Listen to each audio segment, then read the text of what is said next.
Hi, this is Lainey Cameron. Today I am here with my good friend Alison Hammer. And let me tell you guys, I am so excited to be here with Alison. Hi, Alison. Hi.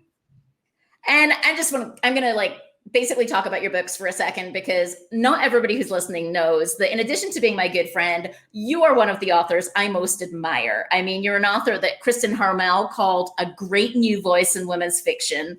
Your first novel made me cry endlessly all the way through and also ends hopeful. And your second one, which is coming out right now, which is the one we're going to talk about, is even better than the first one. It's phenomenal. In fact, I saw it made the top 15 April books, top 15 books recommended in April from E! News. And it got a library starred review as well. Congratulations. Thank you. It's so surreal. And I have a paper copy, which is kind of amazing because you have to work really hard to get a paper book down to me in Mexico. I was going to find a way to get you a copy no matter what. So let's talk about the new one, Little Pieces of Me. I am so excited about this book. It is, I'm going to admit, I liked it even better than the first one. And the first one, like I said, made me cry. This one made me cry a little too, but it's so uplifting and hopeful. So tell me about the new one. Tell me more. Okay, so Little Pieces of Me is a story about identity, about family secrets, and that tense mother-daughter relationships that I also covered in my debut. It's a story of a woman who finds out through a DNA test that the dad she grew up with is not her biological father. And it's told in two timelines, present day as she's making the discovery and trying to figure out what that means for who she is, what it means for her relationship with her mother and her late father. And then back in 1974, as her mom, her dad, and her DNA dad are all students at the University of Kansas. And let's take a quick peek at a review because there are some beautiful, beautiful reviews already for this book. In fact, I was looking at your reviews and this book isn't even out as we're recording this. And you've got over 100 4- and 5-star reviews pre-release on this book, which is kind of amazing. So Crazy. Grateful to everybody who took the time to review. And look at this beautiful quote, a gorgeous, heartbreaking, yet hopeful story about identity, truth, and most importantly, that tender and sometimes tense tightrope that connects mothers and daughters. Alison Hammer has that rare gift of writing true-to-life characters that feel like good friends, and I can't wait to see what she writes next. And that's Colleen Oakley, who is a huge bestseller herself, right? Her most recent one, you were there too. I'm such a big fan of hers. Again, when I got that blurb, just asking her, I was so nervous, and she wrote back right away, and she's like, "Give me!" I was so excited. Oh, isn't it wonderful when writers who are further down the path support early career writers? It is amazing. And it's interesting because some of the words that she put in her review there are the same things that turn up consistently in those 100+ 4- and 5-star reviews.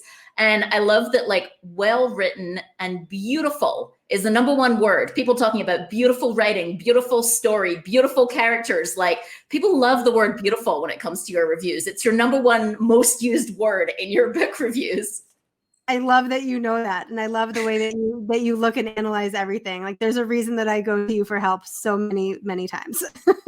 And I love that you're brave enough to actually read your reviews. I know you're one of the few people, a lot of writers just avoid them entirely. My feelings aren't hurt when I read bad reviews. Sometimes they might sting. Usually I laugh at them. There was one the other day who's who didn't like the book, which is fine because not everybody likes every book. And I'm totally aware of that. But the reviewer was like, I will forget the names of the characters literally tomorrow. And I just thought that was so funny. Well, that's good. She's not going to be traumatized. If it wasn't her gig, she can forget it and move on. 100%. And for all the bad ones, there are good ones that make me feel so good that it's worth a little sting to read what people say. But I know you're not supposed to look at it, but I can't help myself. You get such great reviews anyway. I mean, the good ones overwhelm by 100 to 1 anybody who doesn't like them. And I know why, because the way you get emotion on the page and bring us inside the character so we feel like they're part of their journey, it's skillful. I tell you, I'm in awe. I still study your books. Oh, thank you. That's such a compliment. So let's talk about editing for the new one, or even for the first one. Like the first one was a long path, right, before it came out, your debut, like from when you started the first and the second, and you can maybe talk about that a little. But what about this one? Like, how do they differ, and how did the editing process differ between the first and the second one? I feel like there's always a difference between the first and the second, even though like I do National Novel Writing Month, NaNoWriMo, every year. So I wrote You and Me and Us in 2016, and I wrote Little Pieces of Me in 2017. So I wrote it a long time ago. But with You and Me and Us, I crafted it. I had beta readers like you and so many other people helping me perfect it, to get an agent. And then I worked with my agent, and then I worked with my editor. But for this one, it went to a few beta readers. I think you read an early copy of it. And I've got a small group, including you, with 5 writers who I really trust to read early. But with the timing, I had to get it to my agent pretty fast to get it to my editor. So it didn't have the same time. But I'll tell you, I have an editorial agent, Joanna McKenzie, who is just phenomenal. And when she read my first draft, she had a suggestion that gave me a little bit of a panic attack at first. But it was so right, because originally the book was written in 3 parts, where part 1, it has Paige, the main character, having that DNA discovery. Part 2 went back to 1974 when you saw, the whole love triangle situation happening. And then part 3 came back to present day as she was trying to process it all. And my agent pointed out that part 2 was so driving because the reader knows that there's these 2 characters that will at some point have sex. And they keep reading to try and find out where, when, how, and all the details. But then after that, a little bit of context, you found out right at the beginning of the book when Paige gets the results of this DNA test, she wasn't expecting that her father, who's deceased, she's still grieving, is not her father. And so not her biological father. And so that her mother had to have sex with somebody who was not her biological father, but all the way through the book, you don't know what or how did that happen, because now they're married, and like, did he even know? And so I love what you did, because it would have been very easy if you'd read it in parts to not have a lot of empathy for the mother, right? To kind of build this thing in your head where you're thinking like, how could she do that? How could she not tell her daughter? And how could she be denying it now, even when she's being caught? How can she be not willing to talk and not willing to, come forward? And I think the fact that you interspersed the mother's story going back to the 1970s, it really helped, because I had so much empathy for her. And I was like, oh no, you need to see it from your mom's point of view. It's not as simple as you think it is. And so I thought that actually worked so well in this book. That's a really great point that I haven't thought about, because I do think that it does build in empathy for Betsy, her mom, earlier. But the dad's name, going in, her biological father's name. And so when you read that part, so it was Joanna's idea to weave the timelines together. And I literally printed out a 50-page outline, cleaned off my kitchen counter, and just like laid it out. And the story ended up flowing really nicely together. But so that was a big editing feat. So it was pretty different experience for this book compared to my first one. Yeah. And I love to tell people that your first one wasn't the first book you wrote either, right? Mm-hmm. Because it was this book was a bestseller. It's been so acclaimed. And I think it's really easy when people look at someone like you who brings out their debut novel with a big publisher and it's phenomenal and it does well, to look at you and think like, well, she wrote that book and she bashed it out and it came out, a year or 2 later. And you learned to write for so many years before that book saw the world, right? Yeah, my first book took me 15 years to finish writing. And a lot of that was because I would start and stop, but I would also edit as I went. And after that, I perfected, of that unpublished that's currently in my drawer, that book, I had 75 pages that were so perfect. Like, I still love them. Actually, I haven't looked at them in a while, but at the time, I just loved them. I had gone through writing workshops and all these things, and they were perfect. And then I sent it to an agent. It was the manuscript was 120,000 words, which is at least 20,000 words too long for my genre. And the agent pointed out that it started in the wrong place, and those perfect 75 pages had to go. And so after that experience, I know it still makes me sad because I love them. But after that experience, like, I finish first and then do the hard work of making sure that, I don't want to spend time crafting and perfecting anything that's not going to be there in the end. And I definitely embrace the shitty first draft. There are so many quotes and sayings and things about first drafts because they're so hard and because the writer we can get in our own way. I've heard that, Brady Godfrey, my critique partner and another good friend of ours, says that the first draft, its only job is to exist. I've heard people say that it's like the writer telling the story to themselves, that it's really like, of course, we're writers, so sometimes I do spend way too long trying to get a sentence to be not as much like written beautifully, but trying to express what I want to. But I do something crazy and actually retype my second drafts from scratch, and that gives me the ability to not worry about it. Like, I'll get the craft part, I'll get the rhythm and the flow of it down in the second draft. That's something I think is very unique about your whole process, is that you literally retype the entire thing one word at a time, which amazes me. It's crazy. I know it is, but there's something about the rhythm and the flow of the sentences. Like when you go into a paragraph and change a word or two, again, because it's in that shitty first draft state. If I spent more time polishing it as I went, then maybe I wouldn't have to do that. But in some ways, it's like my first draft is like a, 80,000 word outline. I can relate to that, being in the middle of like revising second draft right now. And yeah, so much of it, like I have a skill in writing 5 pages of the character talking to themselves. There's no one else in the room. They're in their own head and they're having a conversation. I'm like, that has to go. But it maybe has to go, but I also believe sometimes you have to write it. Like, I think that process is you getting to know your character and getting inside your character's heads. And I think that it's a skill, and just to be able to say like, okay, like I wrote it, I needed to write it, but I also need to let it go. And it served its purpose, but its purpose is not in the final book. So what about reading? Do you have a chance to read much while you're in the middle of like putting all these amazing books out? It is so hard. I have a full-time job. I work in advertising. I have 2 full-time jobs because between advertising and writing and all the stuff that goes with being an author these days.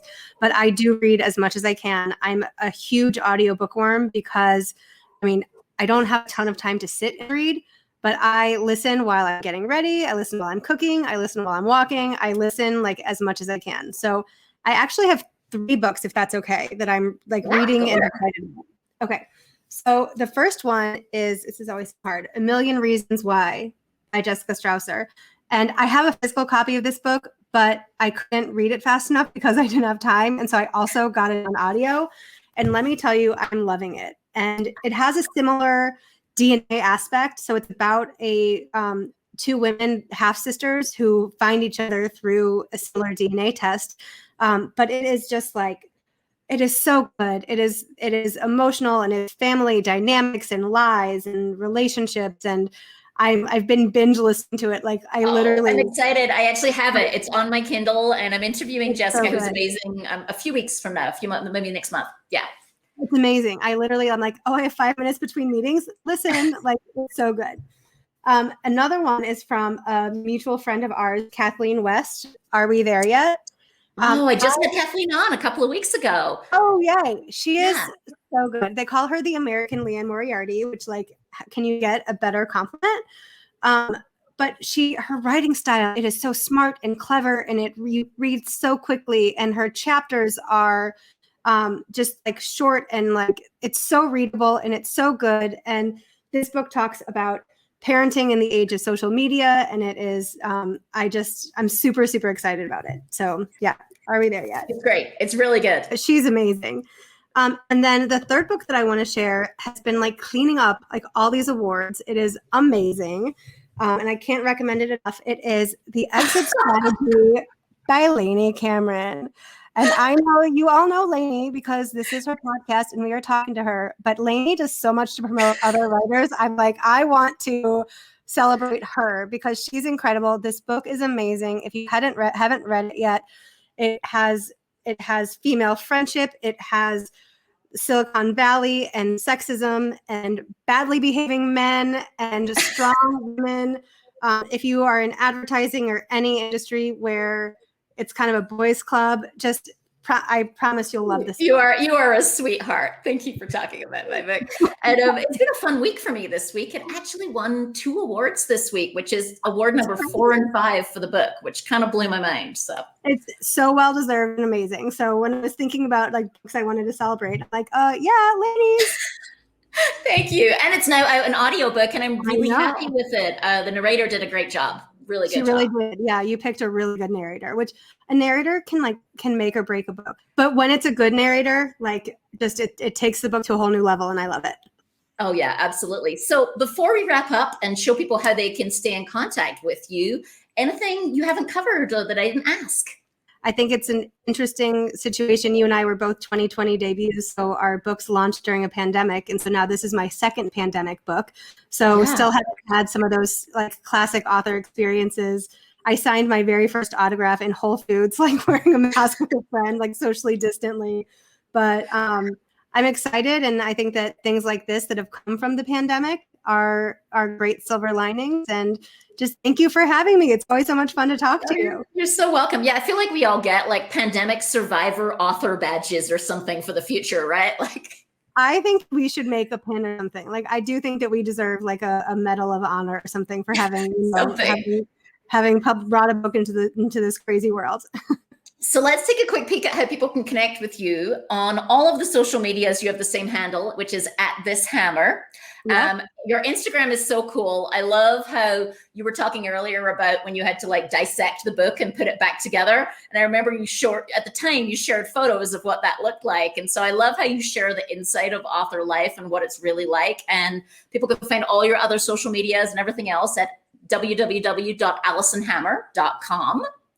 Yeah. And thank you so much for joining me today. Like I said, I've wanted to have you on since the beginning, and then you had the second one coming out. So I'm like, okay, let's just do the second. Wait and do the second one. But I've been wanting you to have me on for so long, and so when you asked me, I'm like, yeah.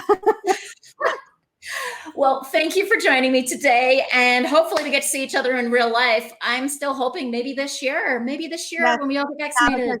Yes. Take care. Bye. Thank you.